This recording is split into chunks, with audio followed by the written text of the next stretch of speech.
Salut les amis et bienvenue dans cette nouvelle vidéo. Alors aujourd'hui, on va continuer notre tour d'horizon sur les frameworks en CSS. Nous allons parler de façon particulière sur le framework Bootstrap. Alors ici, nous sommes sur la documentation du framework Bootstrap. Avant d'aller beaucoup plus loin dans les explications, voilà, si vous n'avez pas suivi la vidéo précédente où j'ai parlé ici des frameworks en CSS, je vous invite vivement à aller suivre la vidéo qui parle ici de façon générale des frameworks en CSS. Alors dans cette vidéo, on va essayer de parcourir un peu le framework Bootstrap et voir déjà les différentes possibilités qu'il peut y avoir avec ce framework et voir aussi les inconvénients qu'on peut avoir avec ce framework-là. Alors, un petit aparté de ce qu'on a dit dans les vidéos précédentes, on avait dit qu'un framework, c'était un outil qui nous permettait de pouvoir accélérer le développement d'une application. Ce n'est pas une boîte magique, comme je le disais, non, c'est pas une boîte magique, c'est tout simplement un outil que des gens ont développé voilà, afin de pouvoir accélérer le développement. Souvent, lorsque nous voulons créer des applications, on a besoin d'une barre de navigation, on a besoin de créer des boutons, on a besoin de faire pas mal de choses. Donc, les gens, ils ont réfléchi, ils ont dit, au lieu de pouvoir créer à chaque fois des boutons et tout, pourquoi ne pas créer une librairie, pourquoi ne pas créer quelque chose et rassembler tous ces packages là-dedans. Là, comme ça, lorsque quelqu'un aura besoin de créer une barre de navigation, il va plus s'embêter à pouvoir faire nav, lien, utiliser le CSS, non. Il va tout simplement utiliser le code que nous on aura produit pour pouvoir créer facilement sa barre de navigation. Donc ici, le framework Bootstrap, c'est l'un des frameworks, il y en a ici pas mal, c'est l'un des frameworks ici qui va nous permettre de pouvoir accélérer le développement. Il a l'avantage d'être simple et facile, facile, et c'est l'un des frameworks les plus populaires. Donc, si vous apprenez Bootstrap aujourd'hui, vous êtes sûr quand même de ne pas vous ennuyer dans des équipes de développement et tout, parce que c'est l'un des frameworks qui revient très très souvent, et la plupart des templates que les gens payent, que les gens utilisent sur le net, c'est beaucoup plus fait avec du Bootstrap. Alors, sans oublier au fait le côté, voilà, ce que je disais, le framework n'est pas une solution à tout. Voilà, c'est pas vraiment une solution à tout. C'est pas, comme je disais, c'est pas une boîte magique. Donc, il y a des cas dans lesquels on ne va pas forcément utiliser un framework. Par exemple, lorsque vous avez une maquette. Si vous avez une maquette, le framework ne sera pas vraiment adéquat parce que le framework va vous offrir un certain nombre d'outils et ces outils ne seront pas vraiment taillés sous mesure pour pouvoir répondre à un besoin spécifique donné. Voilà, il y a aussi d'autres problèmes, mais on va pas vraiment mettre en valeur aussi les problèmes. On va tout simplement essayer de tester le framework et voir déjà ce qu'on peut faire avec cet outil, avec ce bijou. Alors, cette vidéo, je ne l'ai pas vraiment structurée, hein, voilà. On va parler de pas mal de choses. On va essayer de parcourir ici le framework et voir déjà les possibilités que ce framework nous offre comparativement au CSS natif que nous avons l'habitude d'utiliser. Alors, c'est un framework, ok? Pour pouvoir l'avoir dans notre projet, comment il faut faire? C'est la question que vous devez vous poser. Pour l'avoir dans notre projet, il faut le télécharger, ok? Déjà, il y a plusieurs modes d'installation. On peut l'avoir via NPM. Oh, je ne vais pas vous embêter via ce truc-là. NPM, c'est quoi? C'est un package, c'est un gestionnaire de package. Un gestionnaire de package, c'est-à-dire, c'est un outil qui va vous permettre de pouvoir télécharger des packages directement, en fait, sur un dépôt de données. Donc, si vous tapez la commande npm install et vous tapez le nom du package, par exemple, il va vous l'installer directement dans votre projet. Donc, on n'a pas vu ici vraiment le JavaScript, enfin, tous ces trucs-là, je trouve que c'est un peu compliqué. Donc, il y a une autre utilisation, il y a une autre façon ici de l'avoir, il y a une autre façon ici d'avoir du Bootstrap dans notre projet en utilisant ce qu'on appelle du CDN. CDN ici, c'est un lien, voilà, un lien disponible sur le serveur, sur Internet, qui contient déjà toutes les sources, toutes les fichiers sources du framework. Voilà, toutes les sources dont nous aurons besoin, c'est déjà disponible en ligne. Donc, pour pouvoir l'avoir dans notre projet, il va nous suffire tout simplement d'inclure cette ligne-là dans notre code source. Et comme ça, lorsque nous avons la connexion, on va pouvoir tout simplement avoir accès à ces classes-là et pouvoir faire le travail. Fait. Donc, j'oubliais, Bootstrap, c'est un framework CSS et puis JavaScript. Donc, il y a un peu de JavaScript qui est derrière. Nous, on ne va pas vraiment mettre l'accent sur le côté JavaScript. On va tout simplement aller simple. Moi-même, c'est un framework que j'ai utilisé il y a longtemps. C'est à mes débuts, hein, je pense que je l'avais utilisé, mais actuellement, je ne l'utilise plus. J'ai une certaine affinité avec, mais c'est plus le framework que j'utilise au quotidien.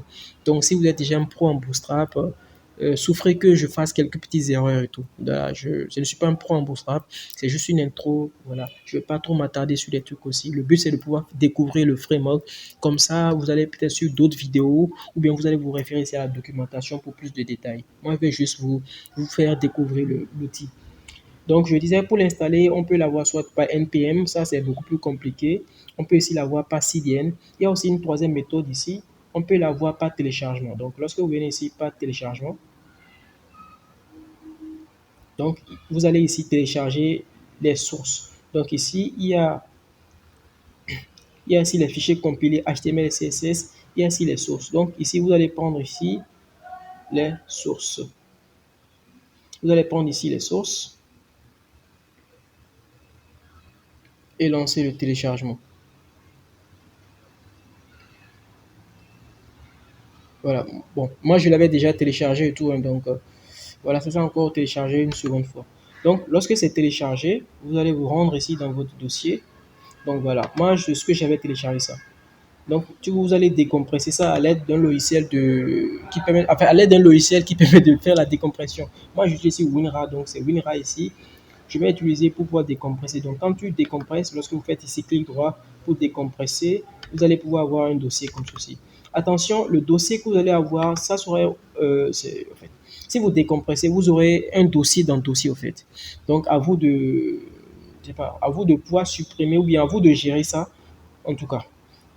En tout cas, quand vous allez décompresser, vous aurez quand même un autre dossier Bootstrap dedans. Donc, il suffit juste de copier et de pouvoir. Le but, c'est de ne pas avoir trop de sous-dossiers, quoi. Donc, voilà. Donc, ce qui va nous intéresser ici, vous allez rentrer dans le document, dans le dossier. Il y a ici plusieurs fichiers qui ne nous intéressent pas du tout. Voilà, c'est pas ça qui nous intéresse. Ici, ce qui nous intéresse, c'est voilà, c'est le fichier, le dossier dist. Le dossier dist, c'est là que nous avons tous les fichiers de distribution, les fichiers, voilà, les fichiers de distribution. Donc, dans ces fichiers-là, nous avons deux fichiers, nous avons deux dossiers. Dossier JavaScript, c'est pas ce dossier qui nous intéresse, et le dossier CSS. Donc, dans ce dossier CSS, nous avons pas mal de fichiers CSS ici, voilà. Donc, nous, pour de façon générale, on va utiliser ici le fichier, on va utiliser ici le fichier Bootstrap min CSS. Donc, c'est-à-dire c'est un fichier minifié, hein, voilà, de Bootstrap. C'est minifié, vous voyez, c'est minifié comparativement à ceci, au Bootstrap CSS qui sera beaucoup plus volumineux. Donc le but ici, c'est de ne pas trop charger notre code, de ne pas trop alourdir ici notre code. Vous voyez, ceci est beaucoup trop ceci. Donc en temps de chargement, je pense que c'est pas que je pense, le fichier minifié sera beaucoup plus rapide que le fichier non minifié. Donc on va ici utiliser le fichier minifié. Donc voilà. Donc, après ça, on va se rendre ici sur la documentation. Donc, à chaque fois que je fais des vidéos, j'essaie de mettre l'accent ici sur la documentation parce que la documentation ici, c'est la Bible du développeur. Donc, vous ne pouvez pas apprendre ici un outil, vous ne pouvez pas tester un outil sans vous référer à la documentation. Donc, moi, dans cette vidéo, je vais parcourir la documentation parce que ça fait longtemps, moi, j'ai fait le framework, j'ai utilisé le framework. Donc, il y aura des choses pour pouvoir le faire. Je vais ici utiliser la documentation pour le faire, en fait. Donc, ici, moi, comme je devais faire la vidéo, donc j'ai installé ici un logiciel qu'on appelle Zil. Vous n'êtes pas obligé de l'installer de toute façon. Ce logiciel Zil me permet d'avoir des documentations online. Donc, si vous êtes comme moi, que à des moments donnés, vous n'avez pas accès à la connexion et que vous voulez lire une documentation que vous avez déjà préchargée à l'avance, donc vous pouvez venir ici, voilà, vous pouvez télécharger ici le logiciel là, Zil, voilà, Zil, c'est le logiciel Zil, Zil, voilà, pour Windows 10.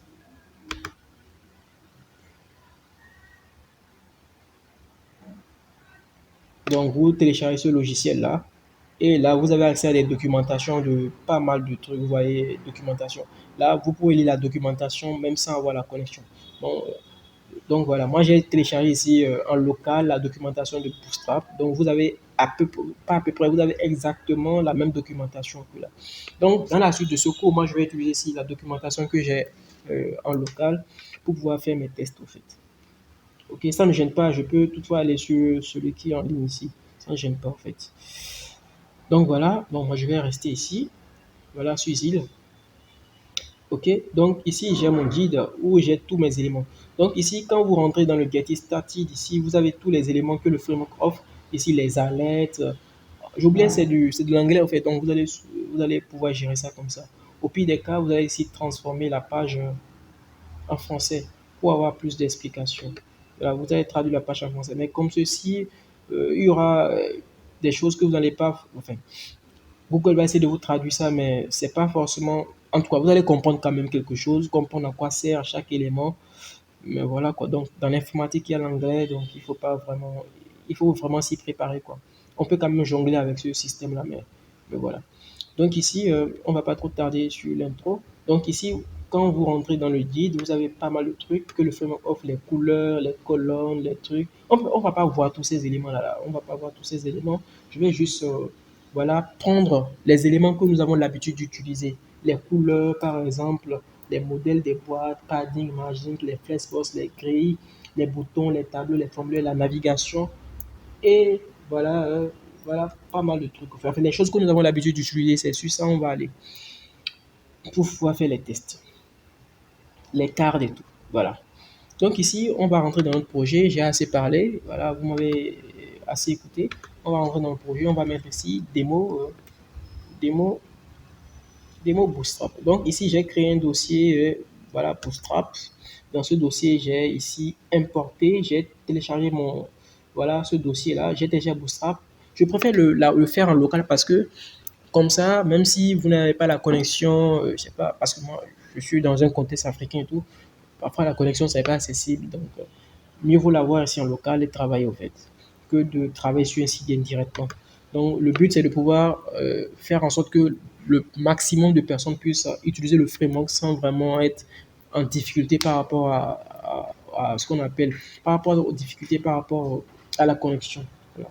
C'est l'Afrique, on ne peut rien y faire. Donc ici, on a le Bootstrap ici que j'ai ici.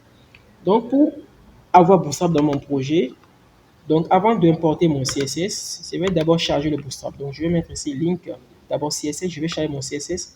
Avant que mon CSS ne soit chargé, je vais charger ici mon Bootstrap. Il faut faire attention, il faut d'abord charger le Bootstrap avant de charger maintenant le CSS. Ok? Sinon, les choses ne vont pas fonctionner. Le code se lit du haut vers le bas, donc il faut d'abord charger le Bootstrap et charger maintenant ton CSS. Sinon, il y aura des conflits, il y aura des choses qui ça ne va pas fonctionner. Bref, donc ici, on va se rendre dans le dossier ici Bootstrap. Dans le dossier Bootstrap, on va ici se rendre dans le dossier dist. Dans le dossier dist, on va se rendre ici dans le dossier CSS. Dans le dossier CSS, on va choisir ici le min. Ici, le min, voilà, le min. Donc ici, il y a d'autres dossiers, hein, utility, grid. Souvent, les gens utilisent le Bootstrap pour juste le système de grid. Donc, si vous voulez juste utiliser le système de grille, au lieu de charger tout le main CSS, vous pouvez choisir par exemple ici le grille, ici pour juste utiliser les grilles. Mais je trouve que c'est vraiment inutile parce que le CSS natif vient déjà avec un système de grille assez sophistiqué et tout. Donc, télécharger un truc de 5 mégas juste pour utiliser un système de grille, je trouve que c'est vraiment gauche. Voilà, c'est mon avis. Voilà, c'est mon avis. J'ai parlé. Voilà, c'est mon avis. Bref, ici je ferme. Donc, techniquement, ici, Bootstrap est déjà chargé dans notre projet. Pour nous en assurer, je vais ici mettre ici un bouton que je vais mettre ici Click Me. Voilà, Click Me. Ce bouton-là, je vais lui appliquer ici une classe Bootstrap. Je vais appliquer ici une classe Bootstrap que je vais nommer ici btn-primary. Donc, en gros, mon bouton ici doit avoir un style donné. Donc, voilà, vous voyez, sans écrire du CSS, voilà le style que mon bouton a. Donc si je mets ici warning, warning, la couleur va changer. Si je mets ici danger, danger, voilà, danger, voilà, la couleur va changer également. Rouge. Donc voilà, si vous arrivez déjà à voir ce résultat sur vous, sur votre écran, félicitations, Bootstrap fonctionne, tout fonctionne correctement et convenablement. Donc on va pas vraiment s'attarder sur le truc. Le but ici c'est de faire une petite intro. Donc on va essayer de parcourir un peu le framework et voir un peu ici dans quel cas, enfin, pour les utilisations quotidiennes, comment on peut ici exploiter la puissance de Bootstrap pour aller vite. Donc si on va parler ici des couleurs. Donc ici le framework nous vient ici déjà avec déjà des couleurs de base. Donc, le primary, une couleur bleue, secondary, une couleur un peu grise, success, une couleur brève, danger, ici une couleur rouge, le warning, ici une couleur jaune, et puis le info, une couleur, je dirais, bleu, hein, enfin, une couleur bleu façon, le dark, ici une couleur noire. Donc, lorsque nous, voilà, c'est les couleurs de base qui existent ici avec le framework, qui viennent ici avec le framework de façon native. Donc, ici, on peut ici customiser, voilà, voici ces couleurs-là. primary, secondary, info, voilà, couleur de base. Donc, si vous voulez changer les couleurs, vous pouvez aussi changer ici les couleurs. Mais là, il faudrait rentrer dans les fichiers de configuration et faire tout un tas de boulot. Donc, on ne va pas faire ça dans cette vidéo. Donc, on va juste se contenter des couleurs de base que propose ici le framework. Donc, si nous, on veut changer de couleur, on va le faire de façon native avec le CSS. On ne va pas trop s'embêter, en fait. Donc, voilà un peu les couleurs. Donc, si je veux mettre un test en rouge, par exemple, paragraphe, je mets ici du lorem, voilà, tac, tac, tac. Ici, je veux mettre un test en rouge, je mets ici une classe, je mets ici test-danger, par exemple, test-danger. Donc, si je veux que le test soit en vert, test-success, success, tac, tac, tac, vous voyez, success. Maintenant, si vous voulez une couleur violette, par exemple, hein, bah, n'hésitez pas ici à mettre une classe violette, hein. Moi, je le fais, hein. Moi, je fais ça. N'hésitez pas à faire ça, hein. Vous faites ici point violette, hein. Violette, je pense que c'est comme ça. Voilà. Je mets ici color purple. Il ne faut pas se déranger. N'oubliez pas le CSS parce que ouais, le framework, c'est un outil. Hein, donc, si le framework vous bloque à des niveaux donnés, n'hésitez pas à jongler avec le CSS natif. Hein, parce que c'est ça. Parce que l'un des prérequis, je ne l'ai pas dit, l'un des prérequis ici pour apprendre un framework, c'est il faut connaître déjà le CSS de base. Si vous ne connaissez pas le CSS de base, bah, vous allez galérer pour pouvoir faire un certain nombre de traitements, vous allez galérer pour faire un certain nombre de choses. Le framework vient avec une architecture, vient avec quelque chose, mais ça qui peut ne pas forcément correspondre à vos besoins, en fait, à vos besoins. Donc, à un moment donné, il faudrait jongler avec du CSS. Si vous ne savez pas faire de CSS, là, ça va poser problème. Enfin, si vous voulez vraiment un truc sous mesure, ou bien si vous voulez vraiment un truc quand même un peu plus soft. Donc, voilà. Donc, c'était ça, c'était les couleurs. Donc, on peut aussi faire du background. Donc, ici, on peut faire ici BG. Je pense que c'est BG- voilà, danger. Voilà. Et test-white. Voilà. Je veux que mon test soit blanc. Ouais, donc voilà.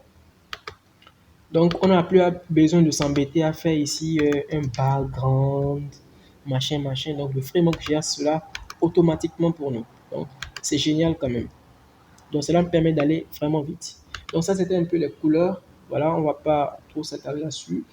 Tout est sur la doc. Donc, après les couleurs, on va essayer de voir ici un peu le système de grille de Bootstrap. Système de grille, voilà, pas grille système. Voilà, ce système-là, voilà, qui nous permettait ici de pouvoir séparer les éléments. C'est ça qui existait déjà à la base et beaucoup de frameworks se sont inspirés de ça. Donc, c'est grâce à ça que le framework a gagné en popularité. Donc, vous voyez ici, par exemple, je vais garder tous les exemples, il n'y a pas de souci. Donc, ici, je, je vais mettre trois blocs sur une même ligne. Donc, ici, je, donc, pour le faire, donc ici j'ai une classe qui s'appelle row, qui veut dire, voilà, pour ma première ligne, pour une ligne, je voudrais avoir combien de colonnes? Donc je voudrais avoir trois colonnes. Donc je voudrais faire ici div.col, voilà, trois fois. Bon, j'aurais pu utiliser la syntaxe emit. Hein. Donc ici, je vais mettre ici un bg-dark, donc le noir, bg-danger, et ici un bg-warning. Et je vais mettre ici du lorem 10. Tac. Du lorem 10. Tac. Du lorem 10. Tac. Donc voilà. Tac. Donc vous voyez, nous avons ceci. Bon, évidemment, la couleur est noire, donc le test doit être blanc. Donc ici, nous avons test white. Test-white. Et puis, chez Keban, techniquement, ça donne. Donc voilà. Donc, vous voyez ici, avec ce système de grille, on peut facilement faire ce truc là. Donc, si vous voulez gérer la responsivité, vous allez rajouter ici des, voilà, c'est sur la doc, les MD, voilà, breakpoint, vous voyez ici. Voilà, quand c'est XX, c'est petit, au fait, extra small pour les petits écrans, small, SM, medium, MD, LG pour large, XL pour extra large, XL pour extra extra large. C'est-à-dire quand les ICS, vous faites ici, les ICS c'est inférieur à 516, ils ont essayé de donner une certaine marge. Hein. Donc le SM ici, c'est supérieur à 776 et puis inférieur à 768. Ici, le LG ici est supérieur ici à 992, etc., etc. Donc, si vous voulez faire du responsive, vous allez dire par exemple pour des grands écrans. Donc, je voudrais ici par exemple call-md ici c'est 3 non? Donc ça fait donc 12 sur. Le système de grilles, c'est fait sur 12 grilles, en fait. Donc pour avoir 3 éléments, donc ça fait 4. Donc, à partir de MD écran moyen, je voudrais avoir 3 éléments. Call-MD-4. Maintenant, pour des écrans plus larges, par exemple, mon écran c'est large, en fait, je vais ici call-ISL-6 call-ISL-6. Donc, techniquement, sur mon écran, c'est 2 éléments qui vont s'afficher au lieu de 3. ISL-6.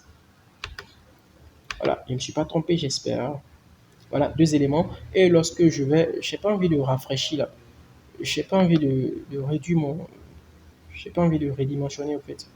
Ici, mon écran pour ne pas que vous voyez ce qui est derrière. On va essayer d'utiliser l'outil là. Voilà. Voilà, on va simuler ici.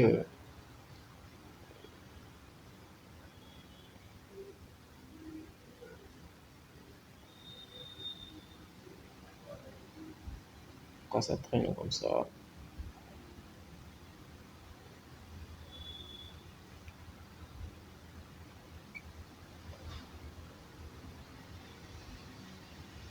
Pourquoi ça traîne? C'est moi où ça traîne. Bon, on le met en bas d'abord. Ouais, voilà. Euh, si on essaie de réactif, voilà. Si on essaie de monter vers les 800, on doit avoir 2 éléments.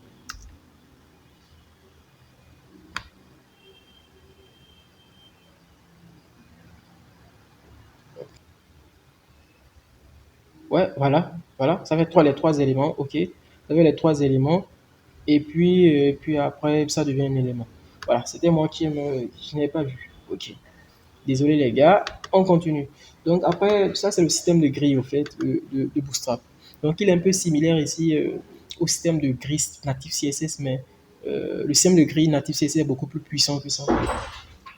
Donc on n'a pas besoin de s'embêter à faire tous ces trucs-là. Donc après, ici, on va parler ici des paddings et des margins en fait. Donc ici, je vais garder ce qui est là. Donc je fais ici une div. Dans cette div ici, je mets du lorem. Voilà, ipso.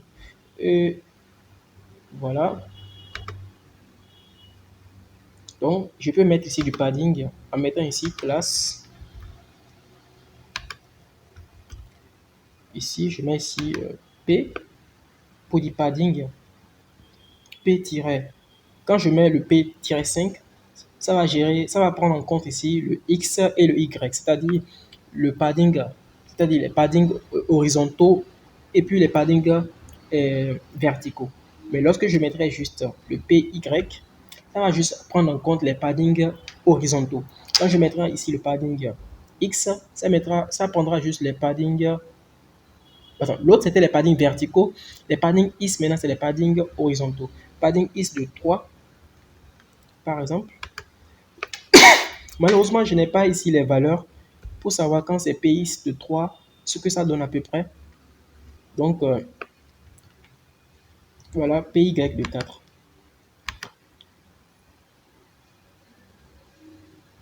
Voilà, donc vous voyez, il y a eu un padding, en fait, il y a eu de l'espacement ici. Voilà. On peut aussi faire les marges. Donc, je mets ici mbg-danger. Je peux mettre ici marge height. Je, voilà, mx et my. Ok, donc je fais ici un mx de 5 par exemple. Donc l'élément va se décaler. Vous voyez? l'élément va se décaler ici de 5. Voilà. Donc, ce sont les utilisations quotidiennes que nous avons l'habitude de faire des frameworks et tout, les marges, les paddings et tout. Donc, il y a aussi le système de flex. Il y a aussi le système de flex qui est là. On peut faire utiliser ici les flexbox. Donc, il suffit juste de faire ici des flex et puis on peut utiliser ici le justify. Voilà. On peut utiliser ici les propriétés là. Flex row pour la direction. Voilà. Flex colonne, colonne reverse. Voilà.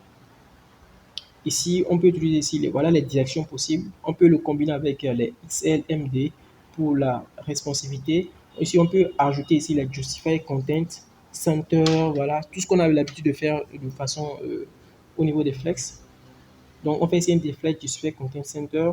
Voilà, voilà, voilà. Donc, on va essayer de centrer ici un élément en avec les flex. Donc, ici, nous avons une div ici qui va prendre une classe que je vais nommer démo.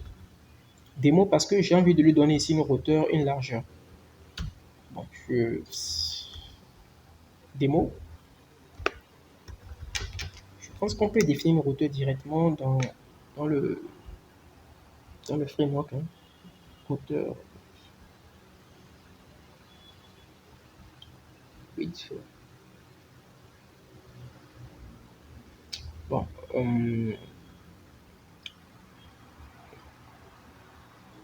Bon, on le cherche ici en ligne. Width. Franchement, largeur minimale. Point d'arrêt. Ça, c'est largeur, les largeurs. Bon, c'est pas grave. On va mettre ici nativement notre hauteur. Ici, on a une hauteur de 500 pixels. Une largeur de 500 pixels. Ici, une hauteur de 500 pixels. Donc, je laisse le soin pour le BG. Donc ici, je mets ici un BG-success. OK. Donc, voilà. Donc ici, j'ai un contenu, ici, un paragraphe qui contient ici « Salut les gens ».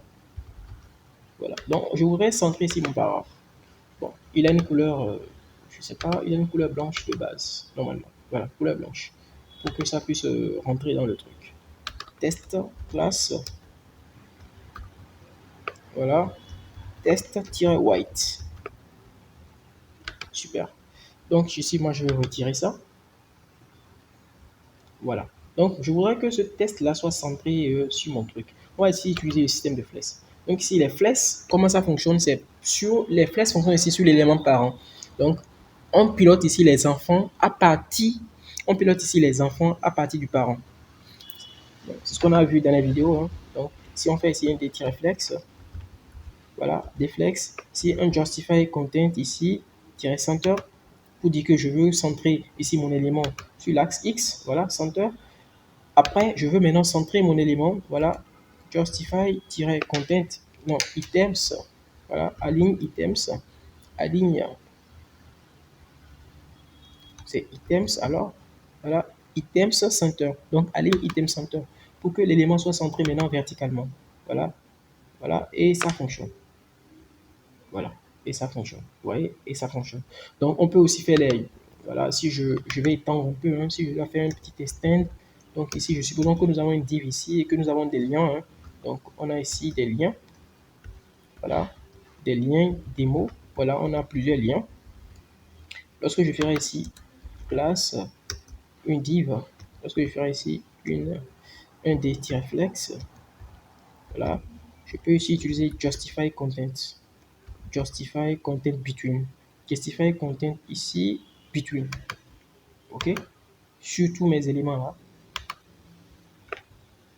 Vous voyez? Between, vous voyez? Voilà. Un peu comme avec les flexbox. Donc après ça, on va parler ici des boutons en Bootstrap.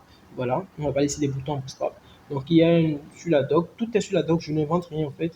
J'essaie aussi d'aller un peu plus vite. Je ne voudrais pas que la vidéo soit très longue. Voilà. Les boutons. Hein. Voilà. Tout est sur la doc. Ici, bouton. Bref, si je ne trouve pas, je vais. Ok, c'est pas grave. Donc ici, les boutons, je pense que c'est dans B, hein, voilà, c'est classé par ordre alphabétique normalement. Donc ici, bouton. Donc ici, nous avons les boutons. Je vais tout simplement copier-coller tout ce code-là. On va analyser ensemble très rapidement. Donc ici, les boutons.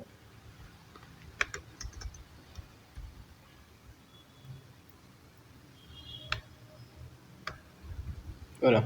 Donc ici, pour utiliser ici un bouton et pour créer ici un bouton, la classe, c'est vous mettez btn pour dire au fait que c'est un bouton.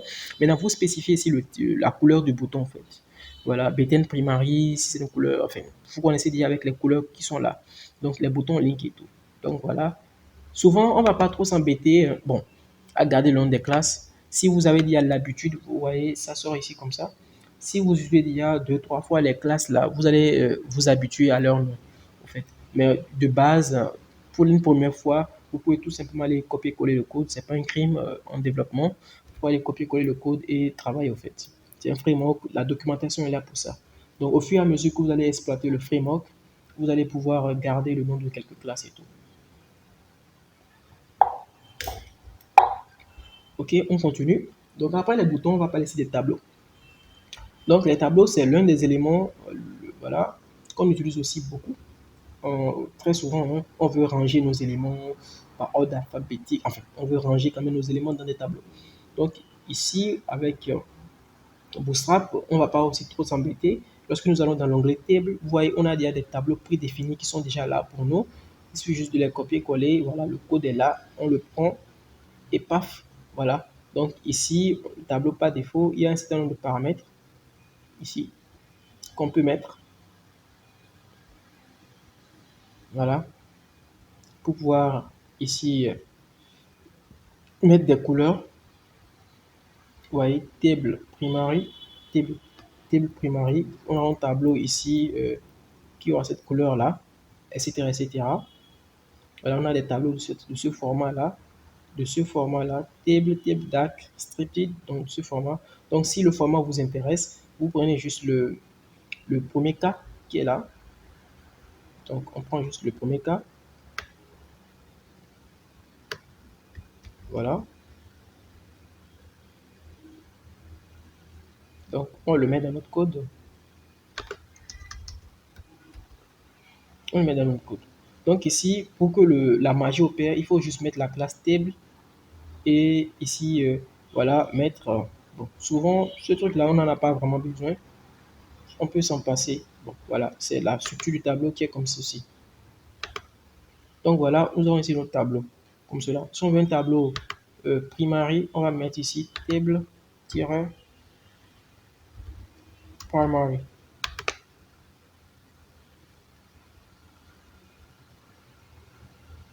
Ah, je me suis trompé. Ok, je vais rajouter table. Voilà, il ne faut pas enlever le table. Je vais rajouter ce table primary. Je crois que c'est comme ceci. Voilà. Je mets danger, ça sera rouge. Vous avez compris le principe. Donc c'est un tableau, mais je veux que ça soit un tableau rouge. Donc voilà, c'est ce qui est expliqué ici. Voilà, voilà. Donc si vous voulez ce format-là, vous mettez juste table DAC striped. Donc on va essayer ce format-là pour voir ce que ça va donner. Voilà. Donc voilà un peu un tour d'horizon sur le tableau, hein. Donc tout est sur la doc, donc n'hésitez pas à les voir en cas de besoin. Ce qui est sûr, vous allez toujours travailler avec la documentation. Donc après les tableaux, on va parler un peu ici des formulaires. Les formulaires, c'est dans F. Donc on a besoin ici des formulaires très souvent. Donc voilà. Donc pour les formulaires, on a le form control, enfin on a euh, les types, les inputs, on a ici les select, les range et tout. Donc on a déjà un exemple qui est là et le code est ici. Si on doit l'analyser, on ne va pas rentrer dedans. Donc ici, il y a la classe form control. Donc avec la classe form control, euh, le formulaire, le champ a cette apparence-là. Donc si je dois juste copier-coller ce code qui est là, pour avoir juste un champ aussi joli qui est là, un champ joli comme ça. Donc après le table, c'est juste la classe form control. OK? Donc, lorsque nous avons la classe form control, vous voyez, nous avons le style qui est là. Lorsque je vais retirer ici la classe form control, vous allez voir que le formulaire va perdre son style. Ça va devenir un formulaire classique. Vous voyez? Un champ classique. Donc, c'est le form control qui stylise au fait tout le bail. Au fait. Donc, voilà. Donc, tout est là en cas de besoin. Donc, on peut même désactiver ici le placeholder pour ne empêcher, par exemple, la personne de pouvoir entrer. Voilà.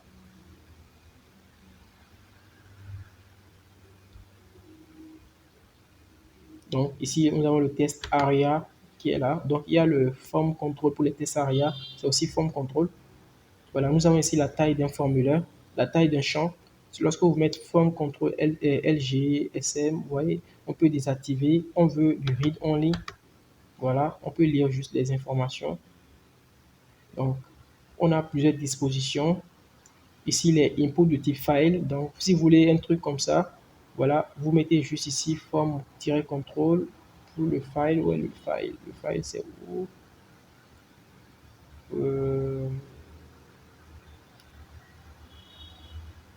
C'est où le file? Bref, voilà, ok, c'est là. Voilà, vous prenez par exemple ceci, il va vous utiliser ça automatiquement en fonction du type, en fait. Donc, les couleurs, data list, etc., etc. Donc, il y aura certains éléments qui ne vont pas fonctionner parce qu'on n'a pas mis du JavaScript là-dedans. Donc, comme je disais ici, c'était juste de parler du CSS. On ne va pas forcément parler ici du JavaScript et tout. Donc, ici, on va finir ici par la navigation. Donc, on peut ici gérer ici un système de navigation avec ici du Bootstrap. Donc, on n'aura pas besoin de s'embêter. En fait. Si on veut faire ici une barre de navigation, on va faire ici rapidement une barre de navigation. En fait. Donc, il y a plein de trucs. Hein, on n'a pas tout vu. Hein. Les spinners, les trucs. On a plein de trucs. Il y a les selects, les champs de type select. Il y a plein de trucs. En fait. Le, en, en 45 minutes max, même 45 minutes, on ne peut pas tout en parler. En fait. Donc, ouais, le truc, je cherchais la navigation. Navigation N. Je me perds en fait dans le N. Enfin, je ne connais plus l'alphabet ou quoi. Je me perds en fait. Ok, voilà, navbar. Donc ici, navbar, ici, on peut ici créer ici une navigation, par exemple. Donc je prends le code qui est là.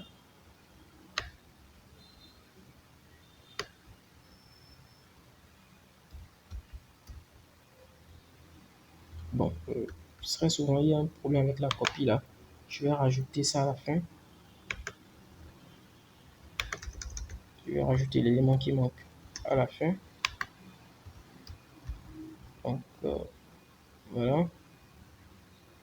Donc, ceci. Donc, à partir de là, c'est bête, mais bon, je le fais comme ça quand même. Voilà. Je ne voudrais pas trop perdre mon temps. OK. Donc ici, nous pouvons avoir ici une navigation. Vous voyez, ici on a une navigation très rapidement. On peut même changer la couleur. Hein. Bon, si on veut du noir, on va mettre ici par exemple dark, un peu plus en bas. On peut changer ici la couleur. La navigation, c'est où on change la couleur.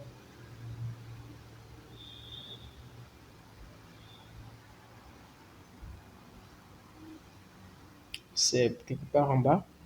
Bon, si on ne trouve pas, c'est pas grave. Voilà, ici. Donc, ici, on a nav BG dark, par exemple. Donc, si on veut une couleur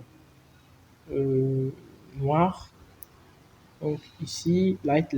Donc, là, on ne veut pas du light, on veut du dark, par exemple. OK. Donc, ici, nous avons un conteneur fluide. On verra tout à l'heure le conteneur. On va finir par le conteneur. Donc, ici, on a un conteneur. Ici, il y a un bouton qui est là. Donc, tous ces éléments-là, en fait, c'est des éléments qui fonctionnent en arrière-plan. C'est du JavaScript qui est là. Parce que lorsqu'on va redimensionner ici notre navigateur, normalement, il y a ce qu'on appelle un bouton hamburger en fait. Un menu hamburger, voilà, un menu hamburger qui sera là. Lorsque je vais réduire ça pour iPhone, vous voyez, il y a ce truc-là qui est là. Donc, lorsqu'on clique dessus, normalement, ça doit déplier.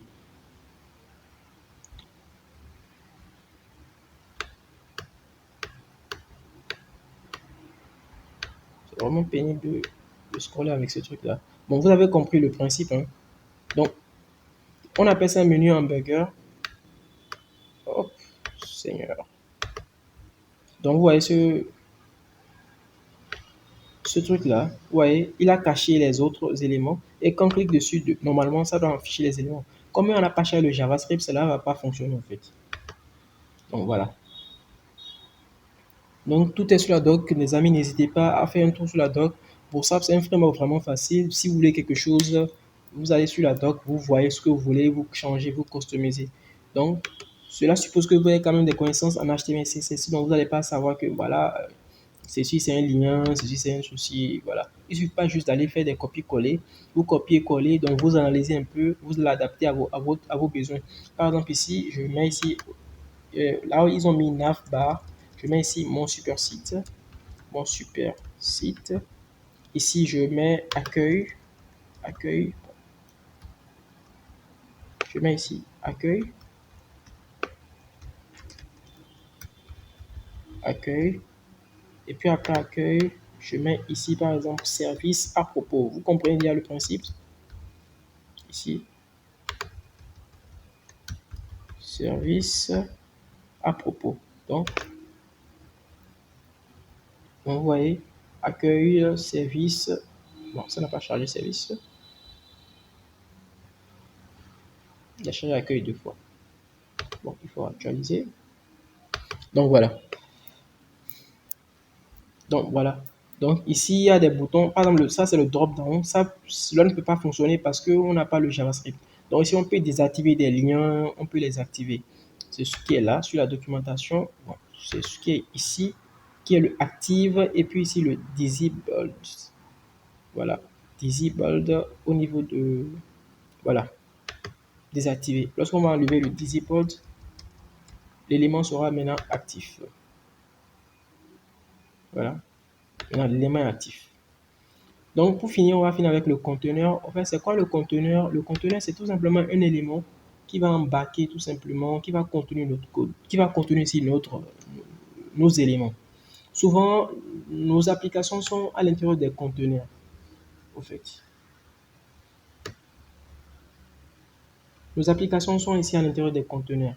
Donc, c'est tout simplement de petits espaces qu'on va laisser à l'intérieur de nos applications pour que, voilà, l'application puisse respirer, au fait. Donc, de façon basique, on met ici un conteneur et en fonction de la taille de l'écran, il va s'adapter, prendre une certaine largeur et mettre des marges sur les côtés. Donc, on a le conteneur qui est là. Ici, on a le conteneur fluide qui prend la totalité. Pour vous montrer ce que je suis en train de dire, par exemple, vous voyez ici, par défaut, tous nos éléments sont collés au bord. Tous nos éléments ici sont collés au bord. Lorsque je vais mettre ici mon body ici, ce que je vais lui appliquer ici, une classe, conteneur, container, automatiquement, on aura un peu d'espace. Voilà, tous nos éléments seront embarqués à l'intérieur d'un conteneur. On attend que ça charge et tout. Voilà, vous voyez, tous nos éléments ici seront embarqués à l'intérieur d'un conteneur. C'est ça en fait le conteneur. Donc ça prend deux valeurs. On a le conteneur ici, le conteneur-fluide, qui va revenir à l'état initial. Voilà, bon, pas revenir totalement à l'état initial, mais il va quand même laisser un peu d'espace et tout. Voilà. Alors les amis, c'était tout ce que je voulais vous dire sur cette vidéo. J'espère qu'elle vous a plu. Si vous voulez beaucoup plus de détails sur le Bootstrap, bon, n'hésitez pas à le dire. Je me ferai un plaisir de me documenter davantage et de faire un cas beaucoup plus pratique. Si vous voulez des cas pratiques, on fera des cas pratiques. Alors, c'est tout ce que je voulais vous enseigner dans cette vidéo. J'espère qu'elle vous a plu.